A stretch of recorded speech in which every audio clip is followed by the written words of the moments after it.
इस world cup का one of the best मुकाबला नेल बाइटर मैच देखने को मिला। भारत ने इंग्लैंड को 7 रन से हराया। 16 ओवर तक इंग्लैंड मैच के अंदर था। लास्ट ओवर भी देखा हमने विल जैक को दे दी और हार्दिक पांड्या के आगे ऑफ स्पिनर को डालना। मैचअप की बात करते हैं, ये तो बहुत बड़ा ब्लंडर था और 18 3 छक्के भी शायद लग गए उसको। क्रेडिट जाता है सूर्य कुमार यादव को और संजू को और उनकी टीम को और स्पेशली बुमराह को। वो ऐसा बॉलर है कि वो अपने प्लान के हिसाब से बैट्समैन को खिला रहा होता है। वो कहीं ना कहीं आप 10 बैट्समैन भी खिला लें तो आप मैच नहीं जीत सकते जब तक आपके पास क्वालिटी फास्ट बॉलर नहीं होगा। अस्सलाम वालेकुम जी, मैं हूं चौधरी इरफान ज़ेर और आप देख रहे हैं पब्लिक स्पोर्ट्स जी। सेकंड सेमीफाइनल सबने देखा और शायद इस वर्ल्ड कप का वन ऑफ द बेस्ट मुकाबला नेल बाइटर मैच देखने को मिला। भारत ने इंग्लैंड को 7 रन से हराया। इस पर आज डिटेल में बात करेंगे, क्या खूबियाँ रही, क्या अच्छा खेला और कहाँ फिर भी कमी रहेगी इंग्लैंड की तरफ से, इसको भी डिस्कस करेंगे। डिस्कशन के लिए अदनान भाई हमारे साथ हैं। अस्सलाम वालेकुम। वालेकुम अस्सलाम। आपके टाइम का आउटस्टैंडिंग क्रिकेट देखने को मिली। टॉस का रोल था लेकिन ड्यू फैक्टर उस तरह नहीं आया जिस तरह हमने कलकत्ता में देखा। मैंने आपको पहले बता दिया सारी चीज़ें ठीक होंगी। आपको मैंने कहा था पिच भी ठीक होगी। हाँ, पहली जो भी बैटिंग करेगा वो जो है ना वो स्कोर करेगा। कल देख लें, इंडिया ने प्लान किया हुआ था क्योंकि पहले मैच की बात करें न्यूजीलैंड और उसका मैच था साउथ अफ्रीका का।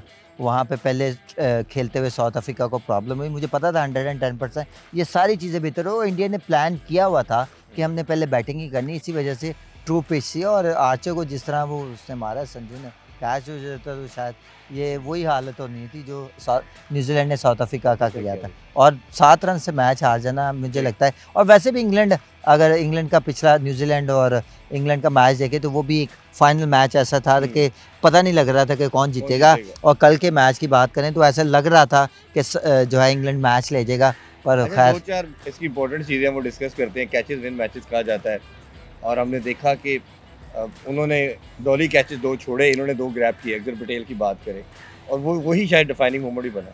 देखें, कल जो हैरी ब्रूक का कैच था वो टर्निंग पॉइंट था क्योंकि हैरी ब्रूक ऐसा प्लेयर है कि वो जहाँ पे भी बॉल करते हैं ना वो उसको हिट मारता हो। एक्स्ट्रा कवर हो, मिड विकेट हो, स्वीप हो, रिवर्स स्वीप हो, उसके पास कंप्लीट बैटिंग करने का एक पैकेज था। और उसका जिस तरह का कैच पीछे भाग के अक्सर ने किया वो बड़ा आउटस्टैंडिंग कैच था। वो टर्निंग एक पॉइंट था। उसके बाद बहुत सी चीज़ें जो है ना वो इंग्लैंड बेहतर करती हुई नजर आई। बैटिंग की बात करें जहाँ पे 3 आउट हो गए थे, वो आके बैटर ने इस तरह की परफॉर्मेंस दी, इस तरह लग रहा था कि मैच वो फिनिश करके चले जाएगा। फिर उसका कैच हुआ, फिर कहीं ना कहीं 16 ओवर तक इंग्लैंड मैच के अंदर था। और जहाँ पे 17, 18वां और 19वां ओवर हुआ वो सी ऑफ करने के चक्करों में ना अच्छा, एक वो और एक ये चीज़ नजर आई कि डेथ बॉलिंग मैच का मुकाबला 16 ओवर तक बराबर था। इंडिया ने डेथ इंग्लैंड बॉलिंग, हाया था उस पे। मैं वही कह रहा हूँ, अब बेहतर था। चले उनकी विकेट एक आधी ज़्यादा थी, उनकी कम थी, बट बड़ा इवन स्टीवन था। इंग्लैंड ने आखिरी डेथ बॉलिंग अच्छी नहीं की। जोफ्रा आर्चर की बात करें, बड़े रन कंसीड किए। एक कप्तानी में बड़ा ब्लंडर नजर आया कि लास्ट ओवर भी देखा हमने विल जैक को दे दी और हार्दिक पांड्या के आगे ऑफ स्पिनर को डालना। मैचअप की बात करते हैं, ये तो बहुत बड़ा ब्लंडर था और 18 3 छक्के भी शायद लग गए उसको। और इन्होंने अगर देखा जाए तो जिस तरह बुमराह के ओवर को रखा था, आखिर में अर्शदीप का ओवर था। आपको लगता है कहीं ना कहीं कैचेस के अलावा ये डेथ बॉलिंग का भी मुकाबला था और जो इंडिया उस पर जीत गया? देखें, इंडिया ने अगर इंग्लैंड की बात करें तो यहाँ पे वो मिस कैलकुलेशन कर गए। वहाँ पे मेन बॉलर रहने चाहिए थे आपके। अगर आर्चर की बात करें तो उसने बहुत ज़्यादा रन दिया। आपका एक विकेट टेकर बॉलर हो जिससे बैट्समैन जो है वो थोड़ा थ्रेट होता है कि इसकी पेस भी है, इसके पास बाउंसर भी है, इसके पास वेरिएशन भी है। उसने तो बाउंसर एक भी नहीं किया।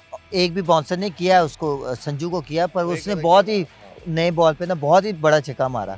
देखें, कहीं ना कहीं आपको स्किल्स बढ़ानी पड़ेगी। अगर हम आज बात करते हैं ना कि इंडिया वाले क्यों बेहतर हुए, वहाँ पे 3 बॉल वाइड बॉल हुए पर वो ऑफ स्टंप पे बॉल कर रहा था। उसको पता था कि ये एक बॉल है जिससे हमारे बॉलर्स की बचत हो सकती है। और देख लें वो 3 वाइड किए हैं पर आके सूर्या ने उसको चेहरे पे लग नहीं रहा था कि उसको एक प्लान दिया था कि तूने बॉल इधर ही करना है। वहाँ पे चांसेस होता है कि चांस कम होता है बैट्समैन के पास कि आप बड़ी हिट कर सकते हैं। उसमें आउटसाइड एज होता है। इंडिया वर्ल्ड कप जीत गया, किशन का वो जो कैच था जी। उसके बाद वो ऐसा एक बॉल है कि जहाँ पे रन्स नहीं हो सकते। इंडिया ने वो किया जिसकी वजह से वो लास्ट 3 ओवर जो है ना बहुत अच्छा कर गए। और इंग्लैंड जो है वो स्टंप्स में बॉल करता रहा और स्पिनर को देना हार्दिक पांड्या के सामने वो जैसे उसका बैट हाथ से निकल गया था। वहाँ पे फास्ट बॉलर ही लगाना चाहिए था क्योंकि फास्ट बॉलर को कहीं ना कहीं ऑफ स्टंप पे यॉर्कर करते तो रन्स देखे ना कहीं 3 ओवर 4 ओवर में इंग्लैंड मैच में वापस आया। इंग्लैंड 3-4 ओवर लास्ट के वहाँ से वो बाहर निकल गया, तो बहुत सा जो है ना वो कैप्टनसी का बिल्कुल डिफरेंट है। देखें जो भी है मैच बड़ा आउटस्टैंडिंग हुआ, पर क्रेडिट जाता है सूर्य कुमार यादव को और संजू को और उनकी टीम को और स्पेशली बुमराह को। आप बुमराह के पूछने लगा था कि इस जनरेशन का 8-10 साल में नंबर 1 बॉलर, फास्ट बॉलिंग की बात करते हैं तो हमें बुमराह नज़र आता है या हमें वो जो मिचेल स्टार्क नज़र आते हैं, ये 2 ऐसे बॉलर हैं। बट बुमराह की जो यूनिकनेस है खास तौर पे वाइड बॉल के अंदर और T20 के अंदर, लास्ट वर्ल्ड कप का फाइनल देख लें, हमारे खिलाफ मैच जब देख लें तो 40 पे 40 चाहिए था इनका स्पेल रिजवान को आउट करना, और अभी भी जब जब जब इनकी टीम को इनकी रिक्वायरमेंट थी आके विकेट लेके देते हैं, रन रोकने और रन देते हैं। इतना डिफाइनिंग मोमेंट था उस मैच के अंदर जहाँ पे आके उन्होंने 6 रन दिए। देखें उसमें देखें बुमराह की अगर उसकी बॉलिंग की अगर बात करें ना कि वो देखें, एक होता है बॉलर्स कि आप बैट्समैन के प्लान पे चल रहे होते हैं, वो ऐसा बॉलर है कि वो अपने प्लान के हिसाब से बैट्समैन को खिला रहा होता है। वो स्किल्स की बात करें, उसका यॉर्कर की बात करें, उसकी वेरिएशन की बात करें, वो नया बॉल हो पुराना हो, नए बॉल पे भी यॉर्कर करना बड़ा मुश्किल होता है। और बुमराह के पास ये क्वालिटी है कि न्यू बॉल के साथ भी वो जो है वो यॉर्कर करते हैं और इतना उनको उसको कंट्रोल है, रेपुटेशन उसने इतनी की, वो अपनी बॉलिंग की स्किल्स इतनी उससे हाई की हुई है कि बैट्समैन से ज़्यादा सोच रहा होता है। और जहाँ पे इतनी स्किल्स हाई हो फिर उसके सामने रन्स करना बहुत मुश्किल होता है। और क्वालिटी ऑफ बॉलिंग की बात करें तो नंबर 1 इस टाइम बॉलर है दुनिया का, और उसको बच्चा फॉलो कर रहा है। मेरा बेटा अपना फॉलो करता है उसको कि मैं बुमराह की तरह जो है वो बॉलिंग करना चाह रहा हूँ, पर है लेग स्पिनर। बहरहाल कि इतना वो पॉपुलर हुआ, वो उसकी स्किल्स की आज हम हर चैनल्स पे उसकी बात हो रही है कि उसने स्किल्स क्यों बेहतर की है, क्या वो रेपुटेशन किया है,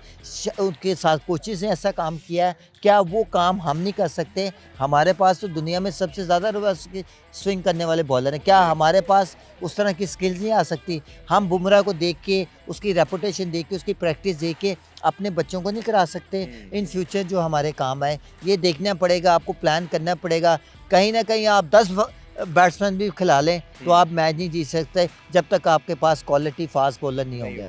और ये कहा जाता है वैसे हमेशा कि बैट्समैन आपको मैचेस जिताते हैं, बॉलर आपको टाइटल जिताते हैं, तो ये मेरा ख्याल है कि अगर जीते हैं तो बुमराह की देखें वजह से बैट्समैन आप 300 रन भी कल जैसे 250 रन किए हुए थे इंडिया ने, अगर आपके पास बुमराह जैसा बॉलर ना होता वो तो जिस तरह के लास्ट 3 ओवर किए, अगर आपके पास फास्ट बॉलर ना होते, अच्छे क्वालिटी के ना होते, कैप्टनसी कितनी स्मार्ट किए थे उसने, देखना उसको पता था कि लास्ट 3-4 ओवरों में ही मैच कहीं जाना है, तो उसके लिए उसने बेस्ट अपने बॉलर रखे हुए। तो फिर आपको प्लान करना पड़ता है, फिर आपको उस तरह की चीज़ें करनी पड़ती है। हमने बहुत सी गलतियाँ की हैं जो पॉजिटिव चीज़ें देखने को नजर आई हैं। हमारी गलतियों पे तो हम बात करते रहेंगे। थोड़ी सी बात बैथल की करेंगे। बैथल ने जो परफॉर्मेंस दी, न्यू सुपरस्टार मेरा ख्याल है कि हैज बॉर्न, हर चैनल्स पे उसकी बात हो रही है। हाँ जी, जाओ, उसने कोई प्रेशर नहीं शो किया, शॉट की एग्जीक्यूशन देख लें, इंटैक्ट रखा मैच के अंदर। शायद लास्ट पंच मारना बेचारे का रह गया था, दूसरे एंड से शायद सपोर्ट नहीं मिली उसको। देखें उसने जिस तरह के 3 आउट हो गए थे इंग्लैंड के, हैरी ब्रूक, सारे टॉप ऑर्डर, सॉल्ट, सारे बटलर आउट हो गए थे, वहाँ पे भी एक बंदा भी रह जाता, तो शायद ये जिस तरह की इसने इनिंग्स खेली थी तो इंग्लैंड जो है वो 18-19 ओवर में मैच जीत जाता।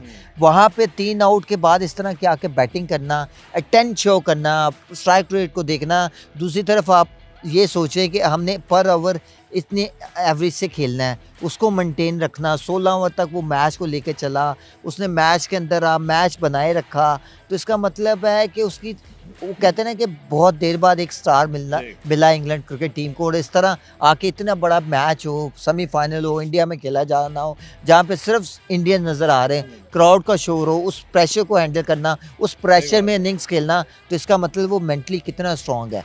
और क्रिकेट ऑफ क्वालिटी देखें, उसकी बैटिंग करने का देखें, जहाँ पे रिवर्स स्वीप पे वो छक्के मार रहा है, 3 बॉलर पे 3 छक्के मार रहा है। वो ऐसे लग रहा था कि शायद उसको पता था कि बॉल यहाँ पे आ रही है और मैंने इस लाइन पे जाके उसको थ्रू द लाइन हिट करनी। अमेजिंग, इतने बड़े मैच में इस तरह की इनिंग्स हमेशा याद रहेगी इंग्लैंड को और इंडिया को भी। बिल्कुल ऐसे ही है। लास्टली ये कि कल से हमारा डोमेस्टिक T20 हो रहा है और नेशनल T20 कप है। पहले सुनने में आया था प्लेयरों ने इनकार कर दिया, अब सारे खेलने आ गए, और ख़बर सबसे बड़ी ये है कि बाबर आजम भी आ रहे हैं। देखें इस पे तो पहले मुझे लगता है कि ये प्लेयरों ने जो इनकार किया गलत चीज़ है। आपको क्रिकेट देखें, आपकी परफॉर्मेंस जो है ना वो इस तरह की नहीं है कि आप कह सकें कि हमने नहीं खेलना।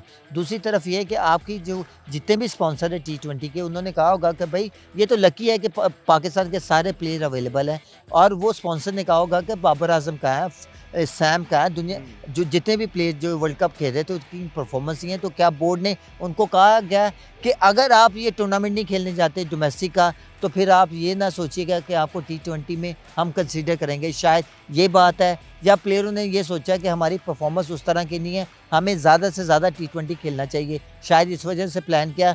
तो मुझे लगता है कि जो भी हुआ है वो क्रिकेट की बेहतरी के लिए हुआ, और जितने भी प्लेयर अवेलेबल हैं, अगर आपने T20 क्रिकेट खेलनी हो, बाबर आजम हो या फ़खर हो या सैम हो, जितने भी T20 के वो प्लेयर हैं जो हर दफ़ा आके T20 खेल रहे हैं, तो फिर उनको ऐसी डोमेस्टिक क्रिकेट खेलनी चाहिए और प्लेयर भी प्रोड्यूस होंगे। जब आप बड़े देखें, बच्चों के लिए ये बहुत बड़ी बात होगी कि बाबर आजम के साथ वो मैचेस खेलते हैं, तो कहीं ना कहीं वो भी उनको फ़ायदा होगा। और बाबर जिस तरह की नहीं परफॉर्म कर सका, बाबर को अब चाहिए कि अगर नंबर 4 में इस वर्ल्ड कप में नहीं परफॉर्म हुआ, तो उसको चाहिए कि नंबर 1 जहाँ पे वो उसने परफॉर्म किया हुआ था डोमेस्टिक में, क्या वो नंबर 4 खेलेगा या ओपन पे खेलेगा। उसके बाद अगर PSL होती है तो कहाँ वो ओपन खेलेगा। तो इसका मतलब है कि पाकिस्तान को चाहिए उसको ओपन ही खिलाना चाहिए। अगर उसको पाकिस्तान की टीम में ज़रूरत है एज ए ओपनर, तो ठीक है, बाबर यस करे। अगर नंबर 4 पे उसको कह रहे हैं कि खेलने का, और डोमेस्टिक में वो नंबर 1 खेल रहा है और ओपनर खेल रहा है और PSL में ओपनर खेल रहा है,